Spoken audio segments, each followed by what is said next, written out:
All right, Jim here. Um, Back on the Avalanche. It's over the weekend now, and I can't remember if I worked on it on Friday or not. I just wrote it down. I think Thursday I did. Friday I didn't. Oh, Friday I didn't get here on account I was at the salvage yard getting some stuff. And it's the salvage yard. I probably mentioned it 30,000 times by now. But anyway, they're smashing everything. So I bought a four-wheel drive truck that was a stick, a full-size Chevy 1500, regular cab, has no front seat, but the box is not perfect. Gosh dang it, right? Four-wheel drive, V6 and a stick.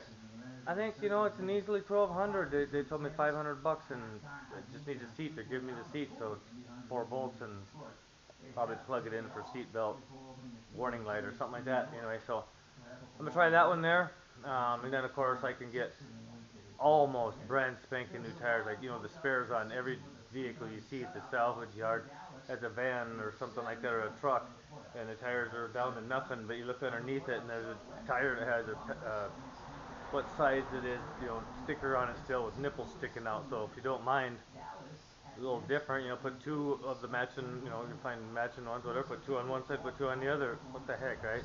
As long as you have tread.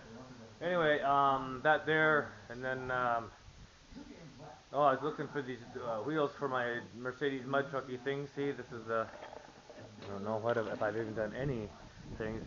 I bought one of these here, and this one here was one of the parts vehicles, and I traded the other one for a Ridgeline, which I have videos there. Ridgelines, I don't know. It's not gonna be easy money, but it's still gonna be money, so it'll be all right.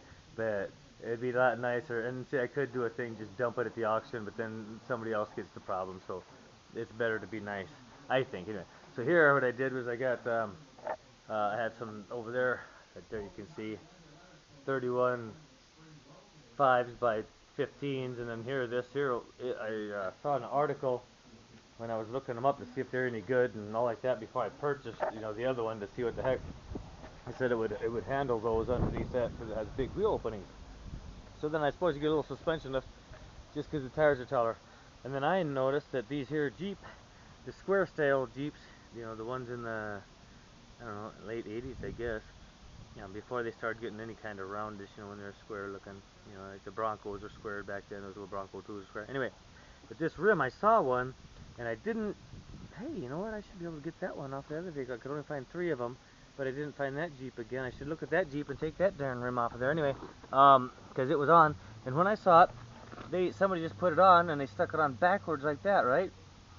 So the tire was kind of, the body was like right along in here, and the tire was sticking out, and I thought, hey, I have some rims, some Ford rims. They have 31 by something 550, you know what I mean. Anyway, um, and these wheels are 16s, but the bolt pattern's the same as the Mercedes. And then I take the center out of the Fords, and then these here, of course, you're gonna need to cut them out of there, right?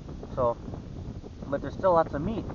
So you can put this on one of those tire balancers, and then measure your rim, how far it is at your other Ford rim, right? And then you could just put and take like a nail or something, or a scribe, and just when you're spinning it, and make your line, cut up outside your line, and then grind it to nice. It'll fit right in there.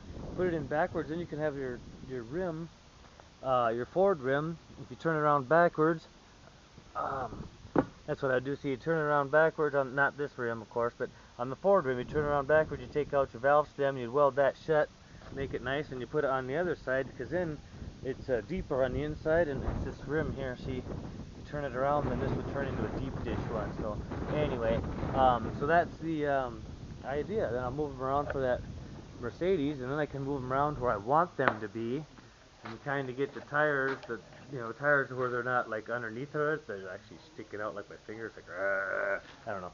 We'll see.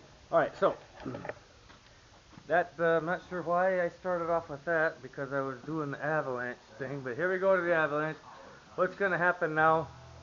Um, yeah, it is weird. I don't know what I was thinking. Anyway, I did the avalanche video thing.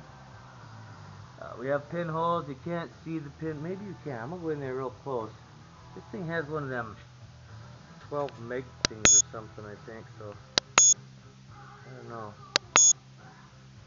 Huh. a lock thing showed up, and I don't know what that means. Anyway, so since I did the lock thing, I'm gonna start a new one anyway. But there's pinholes there, so start a new one. There we go.